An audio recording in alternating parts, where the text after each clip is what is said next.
My dad raised his glass in front of 43 people and said, "To Courtney, our daughter who actually made something of herself." Then he looked at me. That smirk, the one he's had my whole life. The one that says you're here, but just barely. He said, "And Ren, still playing teacher, 43 people. My brother's rehearsal dinner, the private room at Canoe in Toronto, the one you have to book 4 months in advance. My future sister-in-law's family had flown in from Vancouver. My boyfriend was sitting right beside me. Nobody said anything. I picked up my water glass and took a sip.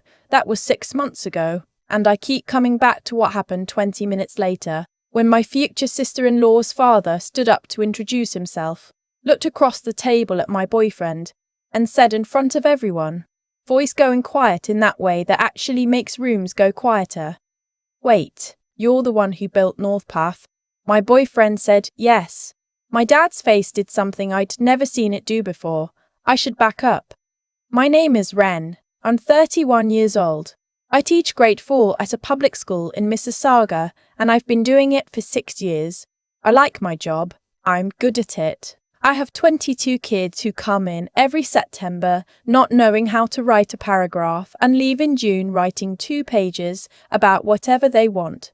Their dog, their grandmother's jollof rice, why hockey is better than soccer. That matters to me. I stopped wanting it to matter to my family a long time ago. Or I thought I did. My dad is a cardiologist. My mum spent 20 years as a hospital administrator before she retired. My brother Courtney, yes, that's his name. It was my grandmother's maiden name, and she was apparently very persuasive, is a corporate tax lawyer at a firm downtown. He's 34. He drives a BMW that he mentions often enough that I've started counting. I grew up in Oakville, the kind of neighborhood where people ask what your parents do before they ask your name. I figured that out around age 8. By 12, I understood that teacher was not the answer anyone was waiting for. I met my boyfriend at the Caledon Farmers Market on a Saturday morning in early October 3 years ago. I'd gone with a friend who was obsessed with a particular apple cider stand. I wasn't paying much attention to where I was walking, and I knocked over a full flat of peaches belonging to the booth next to it. His name is Sawyer. He didn't make a big deal out of the peaches. He just picked them up, checked a few for bruising, set the damaged ones to the side. I apologized probably 4 times. He said it was fine, genuinely, not in the way people say it's fine when it isn't. We talked for 40 minutes. He had this way of listening, completely still, not looking around, not checking his phone, that I wasn't used to. His hands were rough. He had a smear of soil on his jacket he either hadn't noticed or didn't care about. I thought he was maybe 28, early 30s. He gave me his number when I left. I found out on our 3rd date that he owned the farm. I found out on our 8th date that the farm was actually 3 properties in Grey County, totaling about 900 acres, plus a processing facility outside Owen Sound. He hadn't hidden it exactly, he just hadn't led with it. I asked him why once. He said, because it's not interesting. What I grow is interesting. What I do with it is interesting. The numbers aren't the point. I thought about that for a long time. My dad met Sawyer at a dinner at my parents' house in November, about 4 months into us dating. It did not go well. My dad asked what he did. Sawyer said he ran a farm operation in Grey County. My dad nodded the way he nods when a resident gives him the wrong answer on rounds. Not disagreeing, just waiting for you to correct yourself. My mum asked if it was a hobby thing. Sawyer said no. My dad asked what his parents did. Sawyer said his father had been a high school shop teacher and his mother ran a bookkeeping service out of their house. My dad made a sound that wasn't quite a word. The dinner lasted 2 hours, and my dad spent most of it talking to the wall behind Sawyer's head. On the way home, Sawyer was quiet for a while. Then he said, "He doesn't need to like me." I said I knew. He said, "I mean that. I'm not bothered." I looked at him. He was staring at the highway, calm, completely unbothered, and I thought, I want to be that. I want to be that easy in my own skin. The next 2 years were versions of that dinner. Every family event, every holiday, my dad would find a way to position his work, my brother's work, Courtney's cases or billable hours or some client dinner at Aloe against whatever Sawyer and I were doing. Courtney played along. He's not cruel exactly, my brother. He just absorbs the atmosphere of whatever room he's in.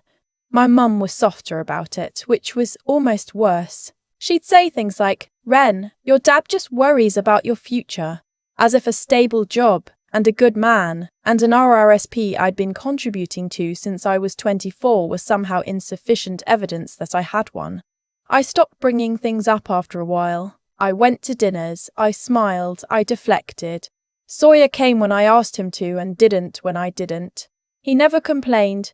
He never made me feel guilty for having complicated parents.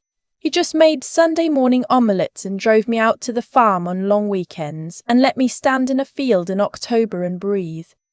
Courtney got engaged in February. Her name is Sylvie. She's a family physician, which made my parents approximately as happy as two people can be made by an event that doesn't involve themselves. My mum cried. My dad made a reservation at Canoe for the rehearsal dinner 14 months before the wedding. Sylvie's parents flew in from Vancouver. Her father, David, is semi-retired. He'd spent 30 years building a supply chain logistics company and had sold most of his stake a few years ago. He was low-key about it in the way that people who are genuinely confident tend to be. Sylvie had warned us he was quiet, that he took a while to warm up. She was right. He mostly listened at dinner. His wife, Margot, did most of the talking for their side of the table. My parents sat at the head. Courtney and Sylvie were in the middle. Sawyer and I were near the end, which was fine. I'd stopped expecting the front of the table a long time ago. The dinner started well enough. There was a tasting menu, 7 courses, the kind of food that takes itself very seriously and is somehow still delicious. My mom was on her 3rd glass of wine by the 5th course, which is when my dad stood up. He tapped his glass. Everyone quieted. He talked about Courtney for 4 minutes. The articling, the partnership track, the Porsche comment that got a laugh he'd clearly been waiting to deploy. He talked about Sylvie, her residency, her practice, what a wonderful doctor she was going to make. He talked about what it meant to him to have children who had built something real. Then he looked at me. I knew what was coming. I'd seen the smirk already forming. I'd had 31 years to recognise its early stages. "And Ren," he said, glass still raised, smile broadening for the room. "Still playing teacher, aren't you?" It wasn't a question. A few people laughed, the nervous, polite laugh that happens when something lands wrong and nobody knows what to do. Sylvie's mum stopped smiling. Sawyer's hand found mine under the table and pressed once. Steady. I said nothing. My dad sat down. I kept my face neutral. I'd had years of practice. I looked at my bread plate and I thought about my grade 4 class, about Amara who'd finally cracked multiplication in November, about how she'd looked at me when she got it, that specific look, like someone had handed her a key, and I thought, he doesn't get to have this. Whatever he's doing right now, he doesn't get to have any of that. Sawyer poured me water without being asked. 2 courses later, David stood up. He hadn't spoken much all evening. He was compact, grey-haired, had the particular stillness of someone who's been in a lot of rooms and doesn't feel the need to fill them. He said he wanted to say a few words. My mum smiled. Margot straightened slightly. He talked about Sylvie for a minute. Warmly, briefly. Then he said he wanted to acknowledge everyone at the table, because Sylvie and Courtney's family was now his family, and he liked to know who he was sitting with. He went around slowly. He said something about my mum, my dad. He got to the end of the table. He looked to Sawyer. "I'm sorry," he said. "I want to make sure I heard right earlier. Your operation in Grey County, what's the name?" Sawyer said. "North Path." David was quiet for a second. Then he said, and the table had already gone a little still, the way tables do when one person's energy shifts. "North Path Agricultural." Out of Owen's sound. "That's right," Sawyer said. David looked at him for a long moment. Then he said, "You're the one who built North Path." Not a question. Confirmation. The way you'd say it when something you're seeing in front of you doesn't match the file you have in your head. I am, Sawyer said. David set down his glass. We tried to bring you on as a supplier for our distribution network about 4 years ago. My team said you turned us down. I did. The volume requirements weren't right for where we were at the time. We heard you built your own network instead. Basically, yes. Last I read, David said, you're supplying to what? 60, 70 grocery partners across Ontario and Quebec. 83, Sawyer said. As of last month. The table was completely quiet now. Not the uncomfortable quiet from earlier, a different kind. The kind where people are recalibrating.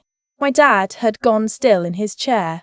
David nodded slowly. He said, North Path was one of the companies on the shortlist when we were looking at reinvestment opportunities last year. Good fundamentals, solid growth trajectory. He paused. You turned that down too? It wasn't the right time, Sawyer said. David laughed, genuinely surprised. Fair enough. He looked around the table. I just wanted to say, I'm glad to know who's at this table. He picked up his glass. To Courtney and Sylvie. Everyone echoed it. I looked at my water glass and kept my face still because I did not trust what it might do if I let it move. Under the table, Sawyer's hand found mine again. The rest of dinner was strange. Not bad, just strange. The kind of strange that happens when everyone in a room knows that something has shifted and nobody wants to be the first to name it. My dad spoke less. My mum asked Sawyer 2 questions, real ones, about the farm, about how it worked, that she'd never asked in 2 years. Sawyer answered them the same way he always does, directly, without performing, interested in the topic for its own sake. Courtney, to his credit, said at one point across the table, I had no idea, man. That's genuinely impressive. I don't know if he meant it or if he was course correcting. Probably some of both. On the drive home, Sawyer driving, my hand against the cold window, I cried. Not a lot. Just enough. The kind of crying that isn't really about sadness, more like pressure releasing. Sawyer let me for a few minutes. Then he said, You okay? I said, Not really. He said, Do you want to talk about it or do you want to just drive? I said, Just drive. He drove. We didn't talk about it that night. We stopped at a Tim Hortons in Mississauga. Ridiculous, at 11:30. But I wanted something stupid and warm, and I got a large double-double and we sat in the parking lot for 20 minutes not saying anything useful. It felt like exactly the right thing to do. In the weeks after, things got complicated in ways I hadn't fully anticipated. David, I found out through Sylvie, had mentioned Sawyer to a few people in his network, not in any orchestrated way. He's not that kind of person. Just in conversation, the way you mention things that surprised you. One of those people was a former colleague who ran procurement for a regional grocery chain that had been trying to expand their local sourcing program. They reached out to North Path directly. Sawyer told me about it over dinner like it was a minor update. I stared at him. He said, It's one conversation, most of them don't go anywhere. I said, Sawyer, this could be a significant contract. He shrugged and said, Maybe. Let's see. That's the thing about him. He doesn't perform excitement, he doesn't perform anything. My dad called me about 3 weeks after the rehearsal dinner. Not unusual, but not usual, either. We're not a phone call family. We're a show-up-at-Sunday dinner family. He asked how I was. I said fine. There was a pause that lasted long enough that I knew he'd called for a reason and was trying to find the on-ramp to it. He said, That was a good dinner. I said, It was nice, yeah. Another pause. Then he said, Sawyer seems like a serious person. I said, He is. My dad said, I didn't know what he'd built. I said, I know you didn't. He was quiet. Then, I should have asked more questions, earlier. I sat with that for a moment. I thought about all the dinners. The smirk, the rehearsal dinner toast, the years of still playing teacher. I thought about Amara and her multiplication key face, which my dad has never once asked me about, because he has never once asked me what happens in my classroom. I said, Dad, I need to say something and I need you to actually hear it. He said, Okay, what you said at the dinner, that wasn't the first time. That was every dinner, every holiday, Every time Sawyer and I have been in a room with you. And it wasn't really about Sawyer, it was about me. The way you see what I do. The way you've always seen it. He didn't say anything. I don't need you to think teaching is the most important job in the world, I said. I just need you to not perform contempt for it in front of 40 people while I'm sitting right there. My dad was quiet for a long time. Then he said, "That's fair." 2 words. I'd expected more, or less, or something defensive. 2 words. He said, "Your mother and I, we were raised a certain way about what success looks like. I know that's not an excuse." "It's not," I said. "I know." We were quiet. He said, "Would you consider—" I was thinking. "Your mother thinks it might be useful if we saw someone, a therapist, family, or just you and I, to talk about some of this properly." I was surprised enough that I didn't say anything for a second. I said, "You'd actually do that? I think I should have done it a long time ago," he said. "I think I've made some mistakes with you that I'm only starting to understand." I told him I'd think about it. I talked to Sawyer that night. He listened the way he always does, completely, without looking at his phone. When I finished, he said, "What do you want to do?" I said I didn't know. He said, "What would feel right, not for him, for you?" I thought about it for a while. I thought about the kind of person I want to be, not the kind who nurses grudges, not the kind who walks away from things that can be repaired, but also not the kind who accepts a half apology because it's easier. I thought about my classroom, about what I tell my 9-year-olds when something's gone wrong between friends. You don't have to forgive someone before they've actually done the work, but you can leave the door unlocked. I called my dad back the next day. I said I was willing to try the therapy. 1 session to start, no promises after that. He said that was more than fair. We started going in January. It's been 4 months. It's hard. My dad cries, which I was not prepared for, not dramatically, just quietly, the way men who were raised not to cry eventually do it when they've run out of other options. We've had some conversations I didn't think we'd ever have. We've also had sessions where I drove home furious and called my friend Bea from the parking lot and said I don't know if this is worth it, but I keep going, and so does he. Sawyer and I drove up to the farm in April for the long weekend. 3 days, cold mornings, the fields still half thawed, boots that were wrong for the mud. I helped him with some fencing on the east property, which I was comically bad at, and he found very funny. We made soup from scratch on Saturday night, the kind that takes 4 hours, and ate it with thick bread and a bottle of wine from a cidery down the road. On Sunday morning, I stood at the window with my coffee and watched the light come across the field. It was grey and pale and very quiet. Sawyer came and stood behind me and didn't say anything. We stood there for a long time. I thought, this is what I've been building. Not the thing that gets toasted at dinners, not the thing that goes on a resume or impresses anyone at a table in Toronto. This specific light, this person who makes room for me in every sense of the word. I still teach. I'm still in that classroom every day. Amara is in grade 5 now, but she comes to visit sometimes. When she has a question she thinks I'll know the answer to. Last month she asked me how photosynthesis worked, and I told her and watched her face go through 3 different expressions before landing on the one I love. That's actually really interesting. That's the whole job, that look. And I'm very glad I didn't give it up to become something my family could put in a toast. My dad still doesn't always get it, but he's trying. And I've learned at 31 that trying counts for something. Not for everything. Not for immediate forgiveness, but for something real. Sawyer proposed in May, on the farm, no audience, no restaurant, no toast. Just the 2 of us in a field in Grey County, dogs running the fence line, his voice a little rough at the edges in a way I'd never quite heard before. I said yes before he finished the sentence. He laughed. He said, "You didn't let me finish." I said, "I didn't need to." And that, I think, is the whole thing. That's all of it. You find a person who doesn't make you wait for the end of the sentence. And you hold on. I think about that parking lot. 11:30 at night, a Tim Hortons in Mississauga, a double-double going cold in my hands. Not the restaurant, not the moment David said, "Wait, you built North Path," the parking lot after. Because that's where I actually felt it.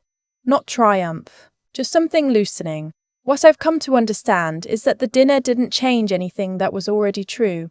Sawyer had built what he built long before my dad knew about it. I had been in that classroom, watching kids crack things open inside themselves, long before anyone at that table thought to ask.